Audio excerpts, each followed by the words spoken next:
राम राम दोस्तों। बहुत से विद्यार्थी 10वीं पास करते हैं हर साल, लाखों की संख्या में। और 10वीं के बाद 11वीं 12वीं में एडमिशन लेते हैं, उसके बाद कॉलेजों में एडमिशन लेते हैं। तो उनको ये पता नहीं होता कि कौन सी स्ट्रीम लें, कौन से विषय लें, क्या करना हमें क्या नहीं करना है। कई बच्चे दोस्तों को देख के लेते हैं एडमिशन कि भाई ये ले रहा तो मैं भी ले लूँ। तो ऐसा न करें। आप स्वयं ये सोचें कि आपको बनना क्या है। ठीक है, तो अगर आपको ये पता होगा कि हमें जाना कहाँ है और ये रास्ता है, तो आप आसानी से उस स्थान तक पहुंच जाएंगे। तो 10वीं करने के बाद जैसा भी 11वीं और 12वीं में बच्चा एडमिशन लेता है, तो कॉमर्स, साइंस और आर्ट तीन स्ट्रीम होती है। ठीक है, तो तीन स्ट्रीम में जो जिनको इंजीनियरिंग करनी है, ठीक है, टेक्निकल लाइन में जाना है, तो वो मैथ्स लेता है। Science with math, PCM, physics chemistry और मैथ। और जिसको डॉक्टरी लाइन में जाना है, ठीक है, वो बायोलॉजी लेता है। कुछ बच्चे एडिशनल भी ले सकते हैं। और जिसको आर्ट वगैरह में जाना है, तो जैसे नॉर्मल ग्रेजुएशन आर्ट में बहुत सारी साइड्स होती हैं। और कॉमर्स जिसकी इकोनॉमिक्स अच्छी है, अर्थव्यवस्था अच्छी है उसकी, वो इकोनॉमिक्स कॉमर्स से करता है। ठीक है, बैंकिंग सेक्टर में जाना जिसको, तो आप पहले ही सोच के काम कार्य करें। इसका ये होता है कि जैसे प्लस 10th करी, 11th 12th करी, तो बच्चे को फिर डाउट होता है कि आगे क्या करना है। तो आगे के लिए आप जिसने मेडिकल और नॉन मेडिकल ली होती है, उनका टारगेट तकरीबन हो जाता क्लियर। और जैसे जो आर्ट और कॉमर्स वाले बच्चे हैं, तो उनको क्या होता है कि जो Hindi, English, Hindi, geography, English, political science और बोलते हैं ना इसको सोशोलॉजी, समाज शास्त्र, ठीक है, और पब्लिक एडमिनिस्ट्रेशन, इनमें एडमिशन लेना होता है जैसे। तो उनको पता नहीं होता कि हमको करना क्या है। ये बैचलर ऑफ आर्ट, बीए बोलते हैं इसको, ठीक है, मास्टर ऑफ आर्ट को एमए बोलते हैं। तो बीए होती है ग्रेजुएशन, और वो होती है पीजी कोर्स, पोस्ट ग्रेजुएशन। तो बच्चे क्या है, 20-21 साल की उम्र में प्लस टू, ये मान के चलो प्लस टू कर लेते हैं 18 साल की उम्र में, 17 या 18 के आसपास में एवरेज कर लेते हैं। तो 20-21 साल की अगर 3 साल की ग्रेजुएशन करते हैं, तो 3 साल में आपकी ग्रेजुएशन बीए हो जाती है। बीटेक में 4 वर्ष लगते हैं। ठीक है, और एम्स में, पीएमटी में 5 वर्ष।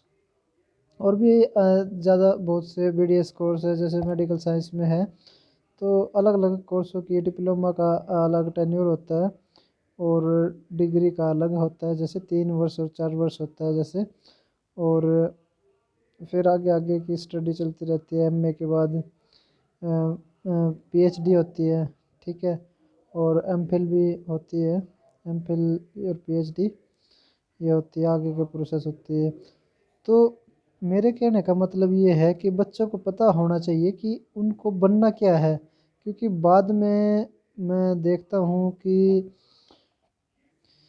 कोई भी स्ट्रीम, जैसे बहुत से बच्चे जो होते हैं स्ट्रीम, जैसे अब ये हो गई हायर एजुकेशन हो गई, नॉन मेडिकल से बीटेक कर रहा जो बच्चा, तो या फिर मेडिकल या डॉक्टरी कर रहा है, तो हायर एजुकेशन है, वो अलाउड है। किसी भी graduation as a equivalent to graduation मानी जाती है।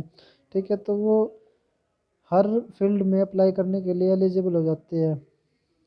तो आप 10वीं के बाद से भी एलिजिबल हो जाते हैं। बहुत सारी पोस्ट निकलती है 10वीं के बाद, फिर प्लस टू बेस पे भी निकलती है सेंटर की। जैसे बहुत ही विख्यात है, जैसे एसएससी है जो हमारा स्टाफ सिलेक्शन कमीशन, दिल्ली से है जो, वो निकालती है एमटीएस की मल्टीटास्किंग स्टाफ 10वीं बेस पे। और फिर CHSL combined higher graduation, CHSL, ठीक है, कंबाइंड हायर लेवल एग्जामिनेशन होता है। ठीक है, तो उसमें वो प्लस टू बेस पे क्लर्क लगाते हैं, एलडीसी वगैरह। और फिर ग्रेजुएशन बेस पे बहुत सारे डिपार्टमेंट होते हैं। जो एसएससी सीजीएल का एग्ज़ाम होता है वो आपको कस्टम विभाग होता है ना, कस्टम में जहाँ से सामान आता है वो चेक करते हैं। तो कस्टम विभाग है, टैक्स डिपार्टमेंट है, और बहुत सारे विभाग सरकार के हैं। तो उनमें बी ग्रेड की पोस्टें जो लेके आते हो एसएससी है, एसएससी स्टाफ सिलेक्शन कमीशन। ठीक है, इसके बाद आप बात करते हैं, हम बात करते हैं यूपीएससी की। UPSC union public service commission A grade की पोस्टों के लिए है। जो 10वीं के बाद नहीं अप्लाई होती कोई भी यूपीएससी की पोस्ट, प्लस टू बेस पे होती है। जैसे डिफेंस की अगर हम बात करते हैं तो एनडीए, और ग्रेजुएशन बेस पे सीडीएस होती है। ये defence forces, army, navy, air force के लिए होती है। और अगर हम रेलवे की बात करें तो एसएआर एग्ज़ाम होता है प्लस टू बेस पर, इसमें प्लस टू बेस का सिलेबस आता है। और मैं कहूँगा कि आप अगर 10th से या फिर हो सका तो जल्दी, अगर माँ बाप देख रहे हो इस वीडियो को, तो अपने बच्चों को जीके दीजिए आप। जीके की बुक हर घर में होनी चाहिए, चाहे कोई भी राइटर हो, बस बुक होनी चाहिए। तो ताकि एक मजबूती जो बच्चे को बननी चाहिए वो बन जाए। क्योंकि बहुत सारा समय गुजर जाता है, प्लस टू करने के बाद बच्चा ग्रेजुएशन करता है। ग्रेजुएशन के बाद जब कंपटीशन में आता तब उसको इस बात का पता चलता है कि जीके भी कोई है बुक जिसको पढ़ना अत्यंत आवश्यक है कंपटीशन वाले एग्ज़ाम को क्रैक करने के लिए। तो जिसकी सरकारी नौकरी है, गवर्नमेंट जॉब पे है, जिसके परिवार में या रिश्तेदारी में फ्रेंड सर्कल में, तो वे तो पता कर लेते हैं या उनको पता लग जाता है कि कैसे क्या प्रिपरेशन करनी है। लेकिन जो बच्चा गरीब फैमिली से है, उसके सर्कल में ही कोई नहीं है, तो स्पेशली ये वीडियो मैंने थोड़ा इसी वजह से बनाई है कि जो बच्चे जिनको ये पता नहीं होता कि आगे हमको करना क्या है। क्योंकि हमारे समाज में ये बुराई है कि लोग पढ़ने को बोल देते हैं और बच्चों को सिर्फ ये बोलते हैं कि पढ़ लो, आप पढ़ लो, आप ठीक है नौकरी मिल जाएगी। लेकिन ये नहीं बताते कि नौकरी कैसे मिलेगी और उसका प्रोसेस क्या है, रास्ता क्या है, वो लोग नहीं बताते। और बच्चे फ्रस्ट्रेशन में पढ़ाई भी नहीं करते, बहुत सारे पढ़ाई छोड़ देते हैं क्योंकि उनको पता ही नहीं होता करना क्या है। और ये भी ज़रूरी नहीं है कि आप जैसे गवर्नमेंट जॉब की ही प्रिपरेशन करें, आप अपने आप को एक बिजनेसमैन के रूप में, ठीक है, एक प्राइवेट कंपनी में भी आप अपना योगदान दे सकते हैं। आप अपने आप अपना बिजनेस सेटअप कीजिए, ठीक है।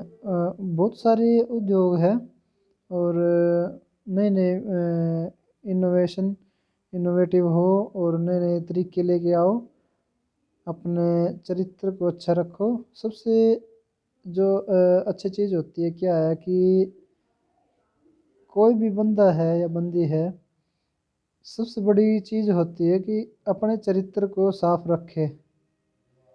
मैं समझता हूँ उससे बड़ी कोई बात नहीं होती। कि अगर एक डी ग्रेड का भी है, सफाई कर्मचारी है, या फिर ए ग्रेड का है, अगर ए ग्रेड का चरित्र खराब है तो वो डी ग्रेड से भी मैं समझता हूँ कि वो बहुत नीचे है। तो सबसे पहले चरित्र जो कैरेक्टर बोलते हैं, तो कैरेक्टर अच्छा होना चाहिए। बाकी व्यक्ति तो अगर अच्छा है बंदे का तो वो कामयाब होगा ही। अब बात ये हो जाती है कि कामयाबी की कभी कामयाबी बोलते किसको है, किसी की नज़रों में कुछ कामयाबी है, किसी की नज़रों में कुछ कामयाबी है। इसी को लेकर जो है मन में ये हो जाता है कि वो इसको कामयाबी, नौकरी, किसी के लिए नौकरी लेना कामयाबी हो जाता है, और किसी के लिए व्यवसाय करना कामयाबी हो सकता है, किसी के लिए शादी करना भी हो सकता है। तो मतलब आयाम इसके बहुत अलग है, कामयाब किसको बोला जाए, ठीक है। उस पे चर्चा कभी फिर करेंगे। तो आज के लिए इतना काफ़ी है। नमस्कार, जय हिंद।